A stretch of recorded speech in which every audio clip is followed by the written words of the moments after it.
Saya masih bersama dengan Dekan Fakultas Ilmu Sosial Universitas Islam Internasional Indonesia, ada Pak Philips J. Vermonte. Pak, kita lanjutkan dialog. Jika kita melihat dari pidatonya Prabowo di KTT PBB kemarin, ada beberapa poin yang dinyatakan oleh Prabowo. Misalnya salah satunya ada desakan pengakuan Palestina, hentikan perang dan siap kirim pasukan perdamaian. Akui Israel jika mengakui kemerdekaan Palestina. Anda melihatnya seperti apa, Pak? Ya, yang pertama, Indonesia sudah lama dikenal sebagai negara yang terus-menerus berkontribusi dalam pengiriman pasukan penjaga perdamaian PBB. Bahkan ketika Indonesia masih dalam situasi yang terbatas, resources terbatas, tapi Indonesia sudah aktif sejak tahun 60-an mengirim pasukan perdamaian ke berbagai negara di Timur Tengah dan Afrika. Sehingga ada cukup modalitas dan pengakuan internasional. Jadi kesiapan Indonesia untuk menjadi penyangga perdamaian melalui pengiriman pasukan tersebut, saya kira adalah hal yang sangat mungkin bisa dilakukan oleh Indonesia. Yang kedua, bagian dari two state solution memang kalau kita setelah mengakui kemerdekaan Palestina, ketika seluruh negara telah mengakui kemerdekaan Palestina, mungkin kita bisa mengakui kedaulatan Israel, sehingga konsep two solutions itu adalah dua negara hidup berdampingan dengan wilayah yang ditetapkan sesuai dengan kesepakatan yang dulu berubah pasca Perang Dunia Kedua. Karena itu dia harus dikembalikan dalam batas-batas wilayahnya dan seterusnya, dan juga menjamin kemakmuran dan sovereignty dari kedua negara. Itu adalah bagian dari solusi yang coba dicapai bertahun-tahun hingga hari ini. Tampaknya ada secercah harapan kalau menurut saya ya, karena semakin banyak yang mengakui kedaulatan Palestina gitu, dan itu saya kira modal yang sangat bisa digunakan untuk implementasi yang lebih konkret untuk perdamaian di sana. Jika kita melihat sudah ada 150 negara lebih yang mendukung Palestina dan mengakui kedaulatan Palestina, lalu menunggu apa lagi, Pak, untuk bisa mewujudkan hal itu? Kalau itu kan persoalan, ada negara-negara PBB, ada Dewan Keamanan, ada Majelis Umum PBB yang anggotanya adalah seluruh negara. Tetapi ketika Perang Dunia Kedua dulu selesai, ada mekanisme ketika PBB berdiri, ada yang namanya Dewan Keamanan, di mana di situ ada 5 negara yang diberikan hak untuk memveto. Dan ini juga bagian sebetulnya dari persoalan kelembagaan. 5 negara itu ada Tiongkok, ada China, Prancis, Rusia, Prancis, Inggris, Amerika Serikat.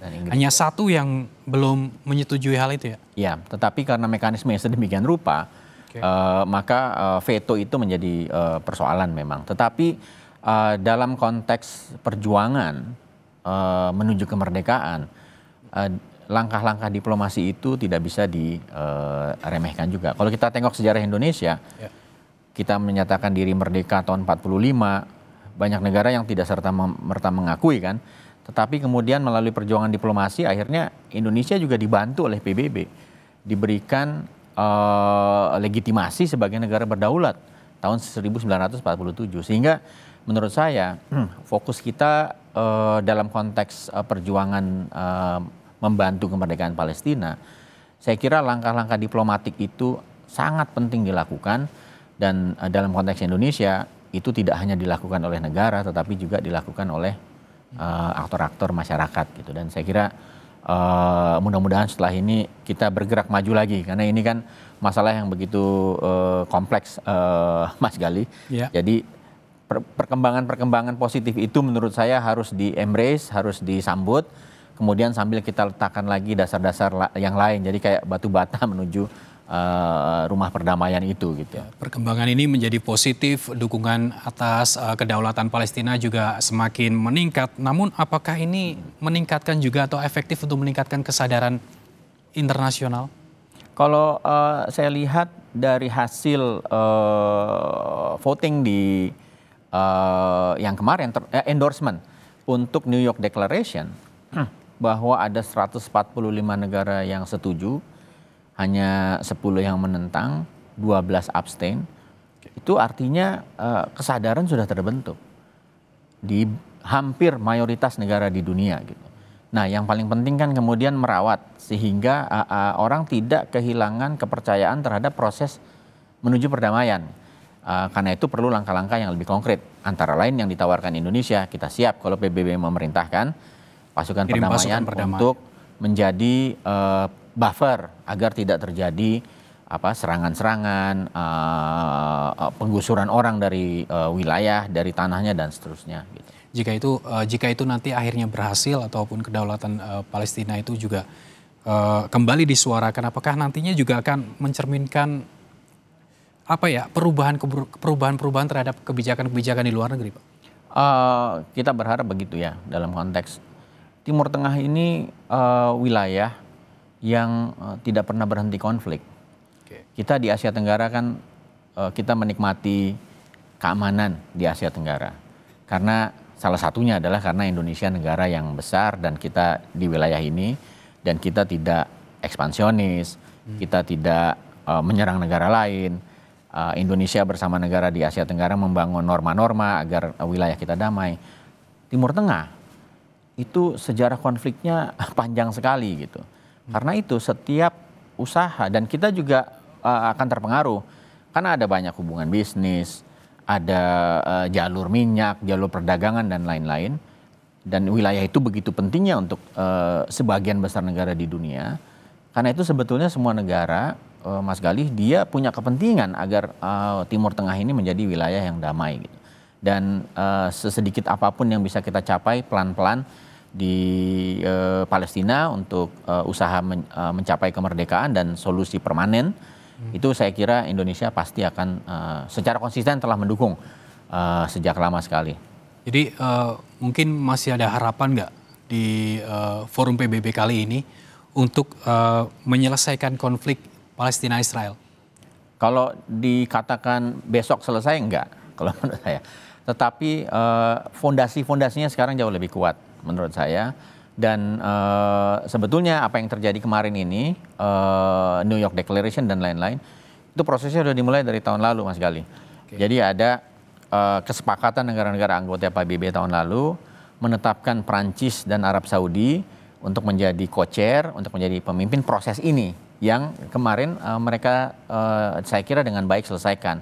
Dan akhirnya New York Declaration itu diadopsi. Sehingga ini memang kerja multilateral. Di satu sisi itu menurut saya perkembangan yang sangat positif. Perkembangan yang sangat positif. Betul. Dan juga membutuhkan kerja multilateral. Banyak Betul. dukungan dari negara-negara ini, Pak. Betul sekali.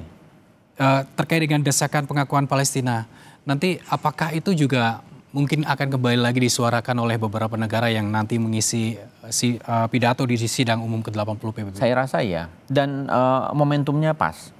Karena ini 80 tahun PBB, ya kan, 8 dekade. Karena itu waktunya refleksi juga. Bahwa ada yang tersisa, yang belum merdeka. Karena dulu waktu didirikan, itu ada semangat anti kolonialisme, dekolonisasi. Memerdekakan semua wilayah yang masih terjajah. Itu antara lain misi PBB loh. Berdiri tahun 45, sekarang 2025. Setelah 80 tahun, orang harus refleksi. Negara refleksi dan ternyata ada negara yang tersisa yaitu Palestina. Dan hari ini sedang mengalami kekerasan yang luar biasa gitu. Sehingga mungkin menurut saya makanya ini momentumnya ada. Karena negara-negara bisa melihat apalagi di tengah konflik yang juga ada memanas, konflik geopolitik dan lain-lain. Tentu semua negara berkepentingan agar PBB bisa kembali berfungsi sesuai dengan tujuannya, bisa menjadi platform bagi negara-negara yang kuat maupun yang lemah dan bisa menyelesaikan masalah secara bersama-sama, bukan unilateral. Karena itu menurut saya tahun ini ada beberapa progres lah di tengah kabar-kabar buruk tentang hubungan internasional. Ada Rusia dengan Ukraine, ada perang dagang, ada tarif dan lain-lain. Tetapi dalam soal Palestina, walaupun kekerasan masih sulit dihentikan, tapi dalam level diplomatik ada progres yang menurut saya cukup bisa menjadi alasan kita untuk tetap memiliki harapan positif di Palestina. Nanti kita akan lanjutkan lagi dialog terkait dengan